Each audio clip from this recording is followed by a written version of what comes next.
afternoon, my friends of YouTube. I have been listening to the Preacher Saga on audiobooks, and this is the second time through for me on it. I listened to them quite a few years ago. I caught something that I missed on the first time through. There's a conflict in the storyline. I was just listening to Preacher number 10. And in this story, a young lady named Jenny, who was a Creole and former slave, working as a quote-unquote soiled dove, and was typically known as Preacher's woman. The only woman he'd ever been with, so to speak. And the only woman he's ever said he was in love with is murdered. In the course of the story, Preacher is in Portsmouth, Ohio on a riverboat, and he gets off to go and visit his family for the first time since he left home at age 12. Oops! There's a part of the storyline from earlier in the saga, I forget which story it was in, also talks about Preacher going to visit his family back in Ohio for the first time under totally different circumstances. So, now don't get me wrong, I'm not saying there's anything wrong with the story per se. It's a great story, except that Mr. Johnstone forgot his own storylines. Yeah, I guess it happens when you get to writing 30 or 40 episodes, books, in a given saga. But I did promise you a report on the books that I'm listening to, and I'm not going to give too much away about the storyline. All I can tell you is if you can get your hands on any of these books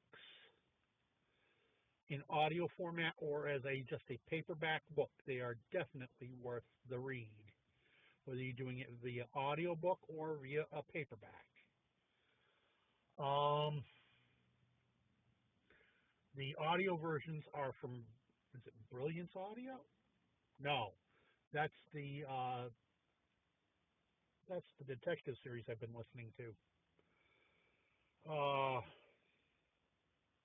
I'm sure you can find it. Just put it into Google search, Preacher Saga, or the Eagle series, or the Matt Jensen series. They're all from the same audiobook company. And I can tell you off the top of my head, their theme, their tagline for the company is "A movie in your mind," and it's truly a great audiobook company. They're expensive to buy directly from them. I gotta admit, the ones I've got, people had them and loaned them to me. And I simply made a copy for myself before I returned the originals to the people who loaned them to me, so that I could come back years later and listen to them again. How brilliant was that of me to have done that?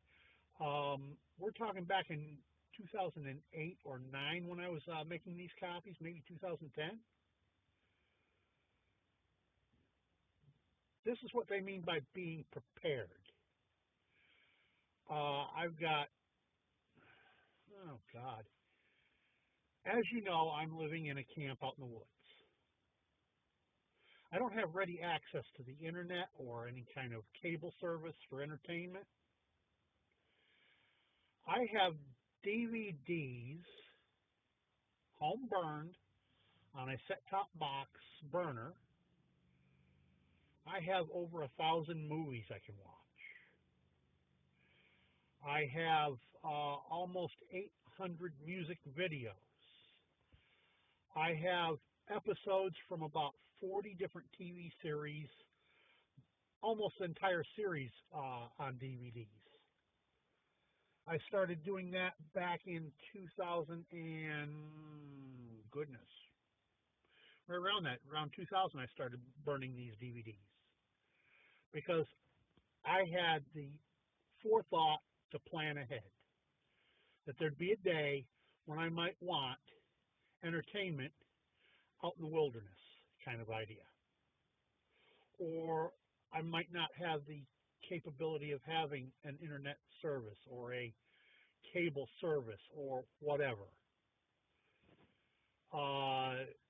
I never put too much stock in whether it would be because I find myself homeless because of a dastardly deed by my wife, or whether it be, an SHTF, just that I would have a means of playing these DVDs so that I would have something to keep from being bored to tears. Or CDs in the case of the audiobooks. Some of them are on CD, some of them are on DVD. They were originally on CDs when I borrowed them, and I ripped them as MP3s and burned several onto DVDs at a time. For instance, with the Preacher series, I have,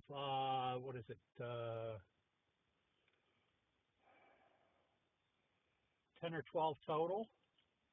No, 18 total. 18 total. 2 DVDs.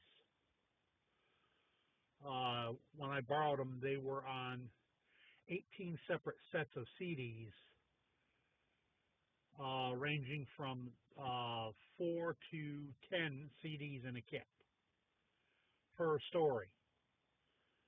I don't recall the specifics. I just off the top of my head, there you go.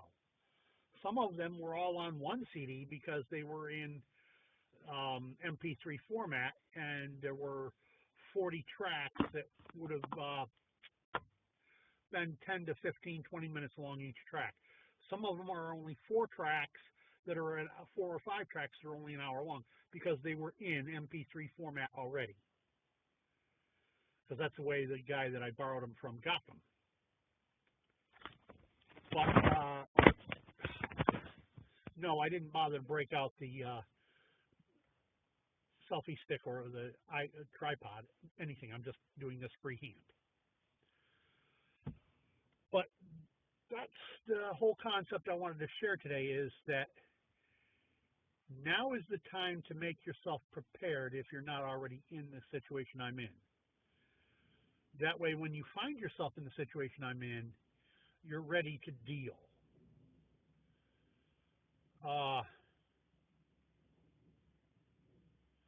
As far as my particular situation, the only thing I have a problem with is a lack of cash money.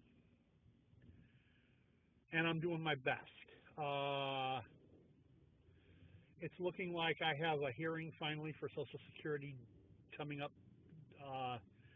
sometime in December, and soon thereafter I might have a little more money I can work with. My plan is, as soon as that gets flowing, I'm going to get myself a little camp wood stove. I'm going to put it into the shelter I'm in the process of building, and I'm probably going to spend 18 months living here, and unless something comes up. My eventual plan is to have saved up enough money and purchase a place down in East Tennessee, just a small chunk of land with some kind of a housing structure on it, whether that be a mobile home, 16 by 50 or 60, or a 500 square foot cabin, or something of that nature. And whatever it is, it's going to have to also have an external storage building where I'll be able to do my projects and that kind of thing, and store stuff that I don't need in the living accommodations all the time. And also preferably butted up against some woods, like a state forest or a federal forest. That way I'll have places to go camping, to teach from, so on. But then I've mentioned all this in the past. This is my general plan. It's an evolving plan. It's just a matter of time. And when it occurs, East Tennessee I will be bound for. That's my plan. Even that is subject to change, though. I may choose something other than East Tennessee, but for the meantime, what I'm looking for is a place that is less liberal-minded than where I am now, as far as statewide politics goes. And I'm also going to be looking for something that is far less liberal in their tax code. I am so sick of this state. Let me put it this way. I have to echo the line about this state as the line from a Schwarzenegger movie. When Arnold Schwarzenegger did the movie Total Recall, and he finds out that he's got memories from Mars, and he goes up to Mars to find out what's going on. And then his stage wife from Earth goes up to Mars and catches him, and she kicks him, and he's on the floor, and she kicks his head, and she says, "I hate this effing planet." Well, I hate this effing state. Can't wait to get the hell out of it. Well, that's the way we have it from here at Camp Smithy. Peace out. By the way, don't forget to